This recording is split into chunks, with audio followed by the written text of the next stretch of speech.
السلام علیکم دوستو. آزاد کشمیر کے معاملے کو سیاسی طور پر حل کر لیا گیا ہے اور سیکیورٹی ذرائع سے یہ ٹکر چلوائے گئے کہ صورتحال کی حل کا کریڈٹ سیاسی قیادت کو جاتا ہے. بلا شبہ جب سیکیورٹی ذرائع سے پیدا کی ہوئی صورتحال سیکیورٹی اسٹیبلشمنٹ کے مفادات کو سامنے رکھتے ہوئے بنایا گیا نظام کی وجہ سے مشکلات پیدا ہوتی ہیں تو پھر جو سیاسی مہرے ہیں انہیں آگے کر دیا جاتا ہے. تو اس طرح جو آزاد کشمیر میں 6-7 دن تک ہنگامہ آرائی ہوئی، مظاہرے ہوئے جوائنٹ ایکشن کمیٹی کے ذریعے، اس کا بالآخر حل تلاش کر لیا گیا، اور وہ بھی وفاقی حکومت کے وساطت سے، جس میں وفاقی وزیر ڈاکٹر طارق فضل چودھری نے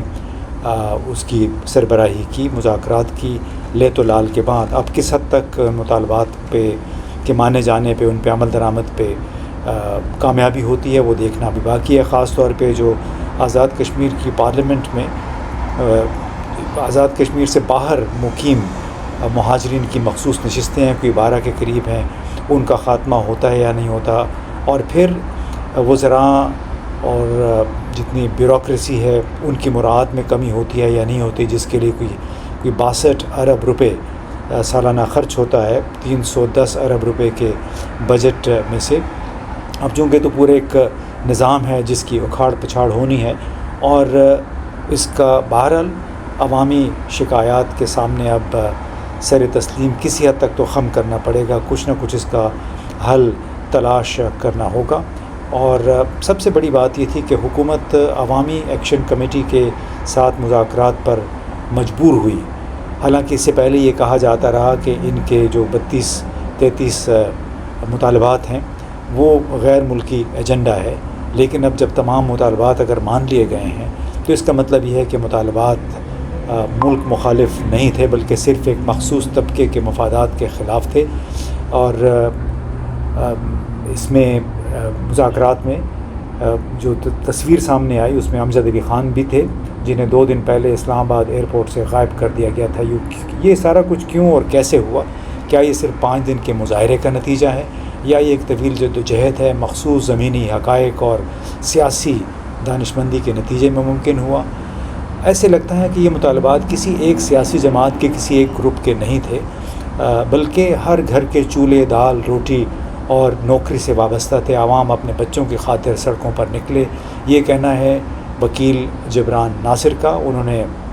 پھر یہ بھی لکھا ایک ٹویٹ میں کہ مطالبات میں صرف ایک گروپ یا برادری کی نمائندگی نہیں، بلکہ تمام طبقات، چاہے وہ نوجوان ہوں، تاجر ہوں، محنت کش ہوں، طلباء ہوں، سب کے مسائل کی عکاسی اور ان کے حل کا مطالبہ تھا. اور 5 روز تک مظفر آباد ہو، بالا کوٹ ہو، باغ ہو، دھیر کوٹ ہو، تمام جگہوں پہ عوام سراپا احتجاج بنے رہے. اور عوامی ایکشن کمیٹی کے جو مرکزی 3-4 لوگ تھے انہوں نے اس پہ ہار نہیں مانی، اور بار بار یہ کہا کہ آپ ثابت کریں کہ ہم کون سے غیر ملکی ایجنڈے پہ کار فرما ہیں. اب تمام مظاہرین کی شناخت، زبان اور شہریت ایک تھی، اس لیے نہ صرف ان کی تکالیف اور احوال یکساں تھے، بلکہ ان کا ریاست کے ساتھ رشتہ اور تاریخ بھی ایک ہی تھی. اب بڑی اچھی بات ہے کہ مذاکرات کے ذریعے کوئی رستہ تلاش کرنے کی کوشش کی گئی ہے. اب اس پر عمل درآمد کس حد تک ہوتا ہے اس معاہدے پہ یہ دیکھنا بھی باقی ہے. لیکن بہرحال ایک سبق ہے کہ انٹرنیٹ بند کر کے، سوشل میڈیا بند کر کے، اور وہ ٹیلی ویژن اسٹیشن جن پہ حکومت کا کنٹرول ہو، اس کے ذریعے ایک معاندانہ پروپیگنڈا کر کے آپ عوامی جذبات کو، عوامی تحریک کو نہیں دبا سکتے ہیں. مین اسٹریم میڈیا، پاکستان ٹیلی ویژن اور وہ لوگ، وہ والے ٹیلی ویژن چینل جن کو حکومتوں کے ذریعے، حکومتوں سے بہت سارے اشتہارات بھی ملتے ہیں، انہوں نے بھی عملاً اپنے چینل ان خبروں کے لیے بند رکھے. بہرحال اس کا سوشل میڈیا کے ذریعے بہت کچھ ہمیں سننے کو ملا، اور یہ بڑی اچھی بات ہے کہ اس حوالے سے اب معاہدہ ہو گیا ہے. حالات اس طرف نہیں جا رہے جس طرف خدشہ تھا، کیونکہ یہ لگ رہا تھا کہ پاکستان جو بتایا جاتا ہے کہ ہائبرڈ وارفیئر کا شکار ہے، اور ہائبرڈ وارفیئر میں یہی ہوتا ہے کہ غیر ملکی قوتیں سیاسی عدم استحکام سے، معاشی عدم مساوات سے، اور جو ناانصافیاں ہو رہی ہوتی ہیں معاشرے میں، ان سے فائدہ اٹھاتے ہیں، ان کو ابھارتے ہیں اپنے مخصوص لوگوں کے ذریعے۔ تو یہ کہا جا رہا تھا کہ شاید یہ ہائبرڈ وار کے طور پر آزاد کشمیر کے عام سیاسی سماجی معاملات کو ہوا دی جا رہی ہے، لیکن اگر اس کو ہم صرف عام سیاسی سماجی حالات سمجھ کر اس کو ڈسمس کر دیں تو یہ بڑی زیادتی ہوگی، اس لیے کہ اتنا آسان نہیں ہے۔ لوگوں کی شکایات ہیں، وہ یہ دیکھتے ہیں کہ وزراء، مشیر بڑی بڑی مہنگی لینڈ کروزرز میں سفر کرتے ہیں، بڑے بڑے گھروں میں رہتے ہیں، اور لاکھوں روپے کی ان کی تنخواہیں ہوتی ہیں۔ تو یہ تو بات ہو گئی آزاد کشمیر کے حوالے سے کہ جہاں لگتا ہے کہ ہائبرڈ وارفیئر کی طرف حالات نہیں گئے، اس کا جس طرح غیر ملکی قوتیں پاکستان کی کسی بھی ملک کی صورتحال سے، داخلی صورتحال سے فائدہ اٹھاتے ہیں۔ لیکن ایک اور بڑی تشویشناک خبر یہ آئی ہے، آپ سب سن چکے ہوں گے کہ فائنینشل ٹائمز برطانوی اخبار ہے، اس نے خبر دی ہے اپنے واشنگٹن کے ذرائع کے حوالے سے کہ پاکستان نے امریکہ کو پسنی بلوچستان میں اپنا ایک فوجی اڈہ دینے کی پیشکش کی ہے، اور آپ کو معلوم ہے پسنی جو ہے بمشکل 40-50 کلومیٹر دور ہے گوادر، اور گوادر میں تو اس کو کہا جاتا تھا کہ یہ سی پیک کے ماتھے کا جھومر ہے، اور اسی کی وجہ سے چین اب تک پاکستان میں کوئی 26 ارب ڈالر کی سرمایہ کاری بھی کر چکا ہے۔ تو اب اگر یہ واقعی یہ خبر سچ ہے، باضابطہ طور پہ تو اس کا اعلان نہیں ہوا، اور یہ کہا گیا ہے واشنگٹن میں کہ یہ محض ابھی پیشکش ہوئی ہے غیر رسمی طور پہ، لیکن اگر غیر رسمی طور پر بھی یہ پیشکش ہوئی ہے تو اس کا کیا مطلب ہے کہ پاکستان یا بلوچستان کے جو ساحل ہیں، بلوچستان کی معدنیات ہیں، کیا وہ برائے فروخت ہیں، اور کیا بغیر پاکستان کے عوام کو، بلوچستان کے عوام کو اعتماد میں لیے ہوئے یوں ہی یہاں کے وسائل جو ہیں وہ نیلام کیے جائیں گے، فروخت کیے جائیں گے محض اپنے مفادات کے تحفظ کے لیے؟ کیونکہ لگتا یہ ہے کہ موجودہ حکومت بدستور اپنی قانونی متنازع آئینی حیثیت